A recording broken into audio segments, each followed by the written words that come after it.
Hello guys, आज का यह वीडियो सभी टाइप के इंग्लिश लर्नर्स के लिए इम्पोर्टेंट है क्योंकि आज के इस वीडियो में हम लोग प्रीपोजिशन चैप्टर के 20 मोस्ट इम्पोर्टेंट क्वेश्चंस के कॉन्सेप्ट को डील करेंगे और लास्ट का एक क्वेश्चन यानी कि 21 नंबर क्वेश्चन जो है वो आप लोगों के लिए रहेगा जिसका आंसर आपको कमेंट बॉक्स में देना है। तो चलिए हम बिना टाइम वेस्ट किए क्वेश्चंस की ओर बढ़ते हैं।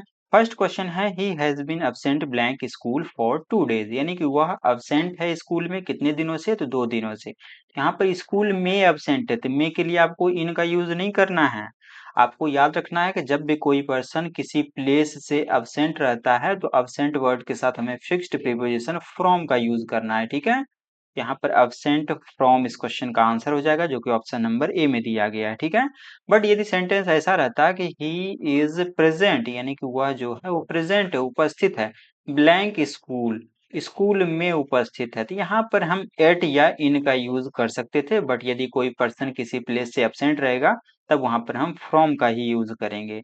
सेकंड नंबर क्वेश्चन है she insisted blank paying the bill herself, यानी कि उसने इंसिस्ट किया खुद ही बिल देने के लिए, इस बात पर उसने इंसिस्ट किया, इस बात पर जोर दिया। तो पर के लिए हम क्या यूज करेंगे, तो इंसिस्ट वर्ड के साथ हमें फिक्स्ड प्रीपोजिशन ऑन का यूज करना है। और एक बात आपको और याद रखना है कि जब भी सेंटेंस में आपको इंसिस्ट वर्ड मिल जाएगा तो वहां तो ऑन तो करना है।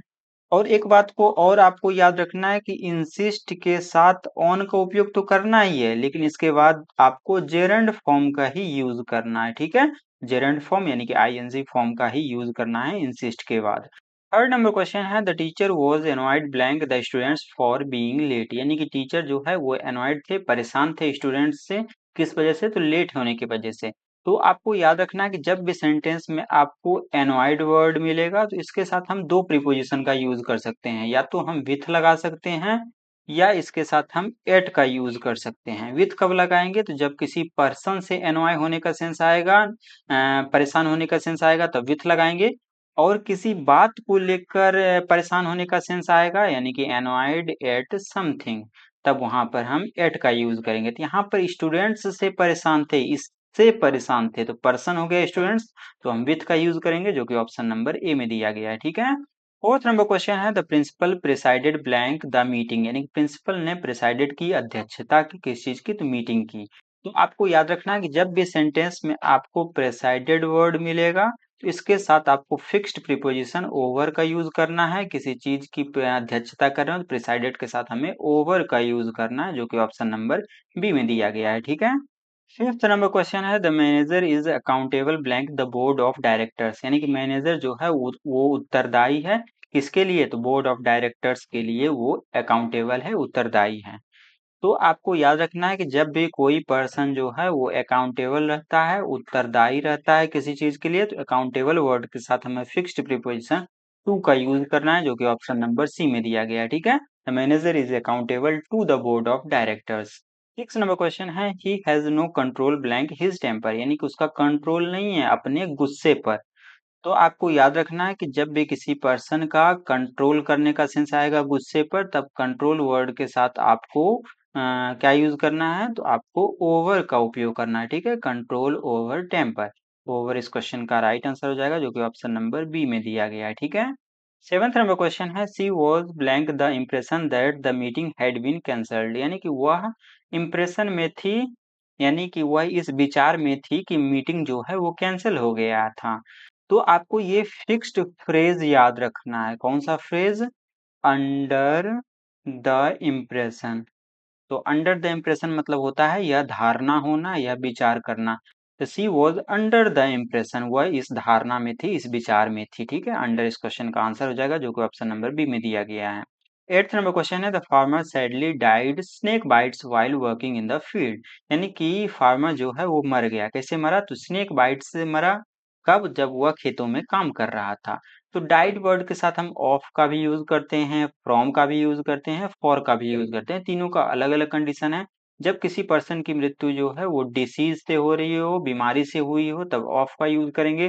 जब मृत्यु का रीजन जो है वो कोई एक्सटर्नल फैक्टर बने, यानी कि कोई बाहरी रीजन की वजह से मृत्यु हुई हो, तब फ्रॉम का यूज करेंगे। और जब डिवोशन का सेंस आएगा, यानी कि बलिदान होने का सेंस आएगा, तब वहां पर हम फॉर का यूज करेंगे। ठीक है, जैसे कि देश के लिए मर गया, तब फॉर लगाएंगे। विथ का भी यूज कर सकते हैं। जब किसी अदर पर्सन के साथ में मृत्यु हुई हो, तब हम विथ भी लगा सकते हैं। ठीक है, यानी कि कोई पर्सन साथ में हो, टुगेदर हो, तब हम विथ का भी यूज कर सकते हैं। तो स्नेक बाइट, सांप का काटना क्या है? बीमारी तो है नहीं, किसी सांप के साथ तो नहीं मरा है, ये बलिदान होने का भी सेंस नहीं आया। तो यहाँ पर ये एक्सटर्नल फैक्टर की तरह काम कर रहा है, बाहरी रीजन बन रहा है।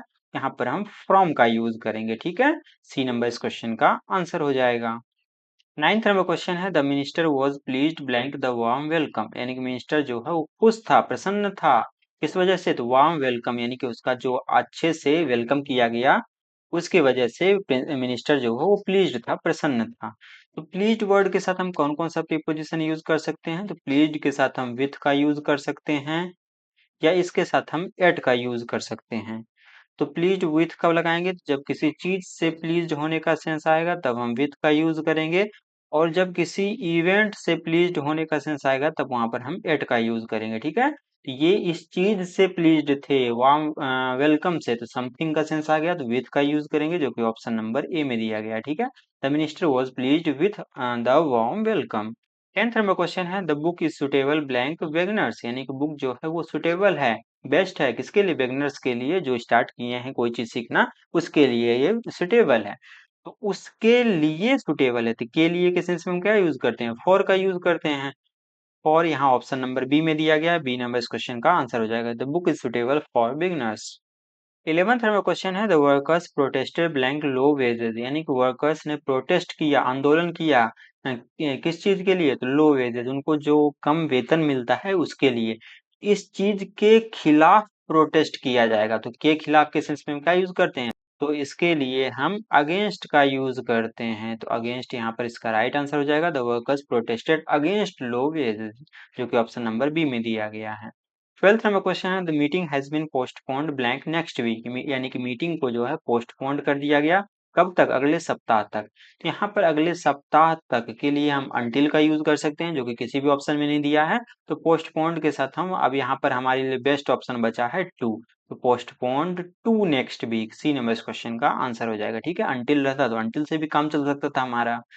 13 नंबर क्वेश्चन है, he succeeded blank solving the problem, यानी कि वह सक्सीड हुआ, सफल हुआ इस प्रॉब्लम को सॉल्व करने में। तो सक्सीड हुआ, इस चीज में सक्सीड हुआ, सक्सीड वर्ड के साथ हमें में के सेंस में इन का यूज करना है, जो कि ऑप्शन नंबर डी में दिया गया है। ठीक है, और आपको ये भी याद रखना है कि जब भी आप सक्सीड वर्ड का यूज कर रहे हो, तब वहां पर आपको इन तो यूज करना ही है, और इसके साथ आपको जेरंड फॉर्म का यूज करना है, ये भी आपको याद रखना है। ठीक है, यानी कि आईएनजी फॉर्म ही आएगा। 14 नंबर क्वेश्चन है, the old man is dependent blank his son, यानी कि बूढ़ा आदमी जो है वो डिपेंडेंट है किस पर? अपने बेटे पर। तो अपने बेटे पर डिपेंडेंट है, तो पर के लिए हम ऑन का यूज करते हैं। और आपको ये भी याद रखना है कि जब भी किसी पर्सन पर डिपेंड होने का सेंस आएगा, तो हमें फिक्स्ड प्रीपोजिशन ऑन का यूज करना है। फॉर्मल इंग्लिश में हम ऑन का ही यूज करते हैं, और इनफॉर्मल इंग्लिश में आप चाहें तो अपॉन का भी यूज कर सकते हैं। तो डिपेंड ऑन या डिपेंड अपॉन, यहाँ पर ए नंबर इस क्वेश्चन का आंसर हो जाएगा। अपॉन तो किसी भी ऑप्शन में नहीं दिया गया है। 15 नंबर क्वेश्चन है, the lawyer argued blank the case strongly, यानी कि लॉयर ने आर्ग्यू किया किस चीज के लिए? केस के लिए। तो जब भी किसी लॉयर का एडवोकेटिंग करने का सेंस आएगा, क्या चीज? एडवोकेटिंग करने का सेंस आएगा, तो आपको याद रखना है कि आर्ग्यू वर्ड के साथ हमें फॉर का यूज करना है। ठीक है, एडवोकेटिंग करने का सेंस आएगा किसी केस के लिए, तो आर्ग्यू वर्ड के साथ हमें फिक्स्ड प्रीपोजिशन फॉर का यूज करना है, जो कि ऑप्शन नंबर ए में दिया गया है। ठीक है, the lawyer argued for the case strongly. 16 number question है, she is jealous blank her friend's success, यानी कि वह जेलस फील करती है अपनी फ्रेंड की सफलता से। तो आपको याद रखना है कि जब भी सेंटेंस में आपको जेलस वर्ड मिलेगा, तो उसके साथ फिक्स्ड प्रीपोजिशन ऑफ का यूज करना है। ठीक है, जेलस ऑफ समथिंग, ऑफ यहाँ पर इसका राइट आंसर हो जाएगा। इसी से मिलता जुलता एक और वर्ड है, इसी का सिनोनिम है क्या? एनवियस। जब भी एनवियस, यानी कि इसका भी मतलब निकलता है जेलस होना, इसके साथ भी हमें ऑफ का ही यूज करना है। ठीक है, तो यहाँ पर एनवीएस मिलता, तब भी हम ऑफ का ही यूज करते हैं। 20 नंबर क्वेश्चन है the project is still blank progress, यानी कि प्रोजेक्ट जो है वो अभी भी किस चीज में प्रोग्रेस में है। तो आप लोगों ने देखा होगा कि कहीं पर काम चलता रहता है तो हम क्या बोलते हैं, अंडर कंस्ट्रक्शन, अंडर कंस्ट्रक्शन। तो जब भी कंस्ट्रक्शन वर्ड मिलेगा, काम प्रगति पे रहेगा तो अंडर का यूज करना, लेकिन प्रोग्रेस मिलेगा तो यहाँ पर आपको अंडर का यूज नहीं करना, प्रोग्रेस में आपको इन का यूज करना है। इस बात को आपको याद रखना है, ठीक है। ए नंबर इस क्वेश्चन का आंसर हो जाएगा the project is still in progress, और काम जो है वो कंस्ट्रक्शन में रहता तब वहां पर हम अंडर का यूज करते हैं। इन दोनों वर्ड्स को आपको याद रखना है, ठीक है। 18 नंबर क्वेश्चन है he was deprived blank his rights, यानी कि वह डिप्राइव्ड था, वंचित था अपने राइट से, जो भी उसको हक था उस चीज से वो डिप्राइव्ड था, वंचित था। तो जब भी कोई पर्सन डिप्राइव्ड रहे यानी कि वंचित रहे, डिप्राइव्ड वर्ड के साथ हमें फिक्स्ड प्रीपोजिशन ऑफ का यूज करना है। तो डिप्राइव्ड ऑफ समथिंग, यहाँ पर ऑफ इस क्वेश्चन का आंसर, ओ डबल एफ वाला नहीं, ओ एफ, ए नंबर इस क्वेश्चन का आंसर है, ठीक है। और हाँ, इस क्लास का पीडीएफ जो है वो चैनल के मेंबरशिप सेक्शन में ऑलरेडी अपलोड किया जा चुका है। वहां पर आपको 200 से अधिक पीडीएफ आंसर्स के साथ मिल जाएंगे, जिसके लिए आपको यूट्यूब को ज्वाइन करना पड़ेगा। ज्वाइन होने का लिंक मैं इस वीडियो के डिस्क्रिप्शन में दे दूंगा, ठीक है। क्वेश्चन है the students were absorbed blank their studies, यानी कि स्टूडेंट्स जो है वो एब्जॉर्ब थे, लीन थे, एकदम मगन थे किस चीज में, अपनी पढ़ाई में। तो एब्जॉर्ब्ड वर्ड के साथ इन का यूज करना है, इस चीज में एब्जॉर्ब थे तो इन का यूज करेंगे, जो कि ऑप्शन नंबर ए में दिया गया है, ठीक है। और यदि कोई पर्सन इंटरेस्टेड रहेगा, क्या रहेगा, इंटरेस्टेड रहेगा, तब भी हमें इन का ही यूज करना है। तो एब्जॉर्ब्ड या इंटरेस्टेड मिलेगा तो इस चीज में इंटरेस्टेड होने का सेंस आएगा, एब्जॉर्ब्ड होने का सेंस आएगा, तो हम इन का यूज करेंगे। ए नंबर इस क्वेश्चन का आंसर है। 20 एंड लास्ट क्वेश्चन है, इसके बाद का एक क्वेश्चन जो है वो आप लोगों के लिए रहेगा, जिसका आंसर आपको कमेंट बॉक्स में देना है, ठीक है। तो क्वेश्चन है he is incapable blank doing this work, यानी कि वह इनकेपेबल है, असमर्थ है इस काम को करने में। तो जब भी कोई पर्सन कैपेबल रहे, क्या रहे, कैपेबल रहे अथवा इनकेपेबल रहे, तो इन दोनों के साथ आपको ऑफ का यूज करना है, ठीक है। और कहाँ हम लगा सकते हैं, तो फॉन्ड मिलेगा तब भी हम ऑफ लगाएंगे। और कहाँ पर टायर्ड होगा कोई पर्सन, तब भी हम टायर्ड वर्ड यानी कि एग्जॉस्ट होने का सेंस आएगा तो इसके साथ भी हम ऑफ लगाएंगे। कैपेबल रहे, समर्थ या असमर्थ रहे तो ऑफ का यूज कीजिए, जो कि ऑप्शन नंबर ए में दिया गया है, ठीक है। तो ये 21 नंबर क्वेश्चन जो है वो आप लोगों के लिए रहा, इसका आंसर आपको कमेंट बॉक्स में देना है। यदि वीडियो हेल्पफुल लगा हो तो चैनल को सब्सक्राइब कर दीजिएगा, वीडियो को लाइक कर दीजिएगा और अपने फ्रेंड सर्कल में इस वीडियो को शेयर कर दीजिएगा, ठीक है। तब तक के लिए थैंक यू, मिलते हैं अगली वीडियो में।